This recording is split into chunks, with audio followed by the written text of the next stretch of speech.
Super 6 అన్నారు. కానీ ప్రజల దృష్టిలో ఫస్ట్ బాల్లోనే అవుట్ అయ్యారని కూటమి ప్రభుత్వాన్ని విమర్శించారు మాజీ ఆర్థిక మంత్రి బుగ్గన రాజేంద్రనాథ్ రెడ్డి. దేశము కోపముతో పాలన నడుస్తోందన్నారు. దాదాపు 57,000 కోట్ల రూపాయల ఉద్యోగుల డబ్బులు ప్రభుత్వం వాడుకుందని ఆరోపించారు. ఎంతో మంది ప్రముఖ జర్నలిస్టులు వారి అభిప్రాయం తెలియజేస్తారు. కానీ కొమ్మినేనిపై అంత ద్వేషం ఎందుకు అని ప్రశ్నించారు. నిజం చెప్పాలంటే ఇది ఒక కేస్ స్టడీ అండి. ఇది మాత్రం ఇది దేశవ్యాప్తంగా కాదు, ప్రపంచవ్యాప్తంగా కేస్ స్టడీ.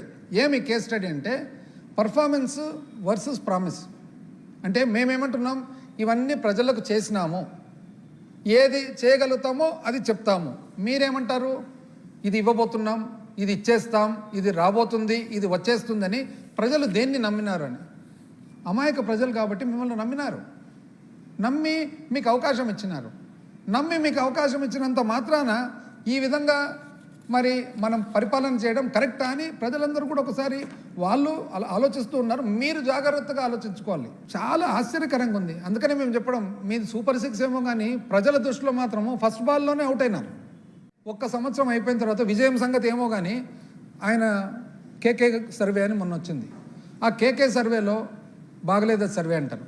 ఆ రోజు మీకు 160 వస్తున్నప్పుడు బాగుందే, అప్పుడేమో బాగుంది, ఇప్పుడు బాగలేదంట సర్వే. ఆయన ఏమంటారు అంటే 40 సీట్లు అవుట్ రైట్గా పోతాయి, మిగతావి కూడా అన్ని ఆడికాడికి ఉన్నాయంటే అది మాత్రం నచ్చలే. సంవత్సరం కాలే ఇంతవరకు పాజిటివ్ పరిపాలన చేసే బదులు మీ మీడియా వాళ్ళే మీకు క్వశ్చన్లు అడుగుతున్నారు.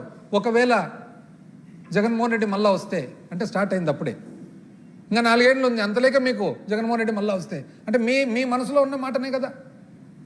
ఇంకా చూడండి, అంటే దాని సంకేతం ఏమది, దీంట్లో విజయం అయితే మాకేం అర్థమే కాలేదు అసలు. ఏం విజయం?